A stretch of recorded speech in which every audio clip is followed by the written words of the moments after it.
Good morning! Good day everyone! Today I'm going to discuss to you the two types of reasoning. But before that, let me read this to you. What is reasoning? In mathematics, reasoning is the ability to draw logical conclusion based on the evidences of the stated assumption. Reasoning will be helpful in evaluating situation, selecting problem-solving strategies, drawing logical conclusions, developing and describing and applying the solution. Okay, so helpful in evaluating situation. As a student, you can be able to evaluate situation. Example, pag pumapasok kayo ng klase, based from your own personal experience, na nakikita ninyo ang langit ay makulimlim, so definitely mag-iisipin ninyo, I need to bring umbrella. Kasi sa tuwing makulimlim ang langit, uulan mamaya-maya. So that is evaluating situation. Okay, selecting problem-solving strategies, drawing logical conclusion. This used by the researchers. So, a researcher wanted to find out a solution to the problem. So, ano ang ginagawa nila? They conduct experiment. They conduct test. From the test, they can be able to conclude or come up a conclusion or a solution to a problem. Okay, so, problem-solving strategies. Ang isang kumpanya, they noticed that bumabagsak or based from the data gathered na nakuha nila, malalaman nila, they be able to find out kung ano ang nangyayari sa company nila based sa data na na-gather nila. So from that information, it gives them a feedback on how to find a solution or to increase, let's say, that sales of their company.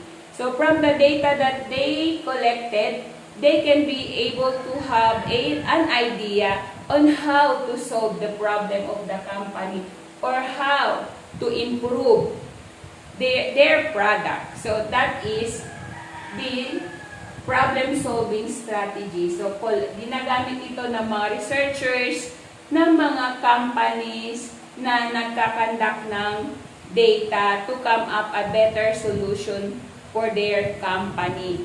Okay, so let's move on to the types of reasoning. So the two types of reasoning, we have the inductive reasoning, deductive reasoning. What is inductive reasoning? Okay, inductive reasoning takes specific examples to make a general rule, while deductive reasoning takes general rule and uses it to make a more specific. Before I'm going to give you an examples of inductive reasoning and deductive reasoning, let us first differentiate inductive from deductive reasoning. Okay, as you can see here, in the first column we have the inductive, while the second column is the deductive. Okay, so from specific to general, while in the deductive, from general to specific. Next is inductive reasoning uses pattern, trends, or observation, while the deductive uses facts or general principles. In inductive is judging by experience, while in the deductive is judging by logical progression. Okay, here are the examples of inductive reasoning. Inductive reasoning specific to general. Okay, number one example. The teacher used PowerPoint presentation in the last few classes. So this is an example of observation. Therefore, the teacher will use PowerPoint presentation tomorrow. So from the experience that you have or from the observation that you have, every time your teacher conduct a class, she or he is using PowerPoint presentation. So therefore, tomorrow, if tomorrow there will be a class, you are going to come up with the assumption that your teacher will also using PowerPoint presentation tomorrow. Okay, example number 2. Again, specific to general. In the first level, you can see a 1 star. Okay, the next level, additional, okay, 2 star. And the next level, naging 3 star siya. So, the last level, nagdagdag uli ng 4 star. So, first level, isa. Sa second level, naging 3. The third, naging 6. And the last one, naging 9. So, based on the number of stars, increasing 1 star per level. Okay, this is the next example. Example number 3. Again, specific to general. Okay, I want you to observe the number here. The series of a number. 5, 8, 11, 14. So, what is the next to 14? So, look at the first number, 5. So, second number, 8. So, 3 added to 5, kaya naging 8. So, again, 8 plus 3, naging 11. 11 plus 3, naging 14. So, definitely, ang magiging answer nyo sa last dito ay 17. So, pattern observed, add 3 to the previous term. So, your conjecture or conclusion, the next number is 17. So, these are the example of inductive reasoning. Okay, let us proceed to deductive reasoning. Okay, let's move on to deductive reasoning. General to specific. Okay, number 1 example. All Filipino are hospitable. Marites is a Filipino. Therefore, Marites is blank. So, what can you conclude about Marites? Okay, we can conclude that Marites is hospitable from the facts that all Filipino are hospitable.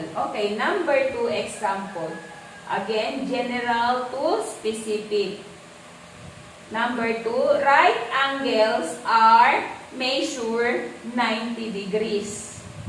Angle M measures 90 degrees. Therefore, angle M is blank. So, what can you conclude about angle M? We can conclude that angle M is a right angle. Because angle M, it measures 90 degrees. Okay. This is from general principles. Okay, number 3 examples. Again, general to specific. Number 3 examples. Polygon with 4 sides are quadrilaterals. Rhombus has 4 sides. Therefore, rhombus is blank. So, what can you conclude about rhombus? We can conclude that rhombus is a quadrilaterals. For our summary, inductive reasoning takes specific examples to make general rule. Uses pattern, sequence, and order. Uses examples to make general statement. Uses experiences to make an assumption. While deductive reasoning takes a general rule to make specific examples. Uses facts, rules, definitions, or properties to arrive at a conclusion. Uses theories and beliefs to rationalize and prove a specific conclusion. So that's all for today. I hope you learned something from my discussion. Thank you very much for watching. See you soon.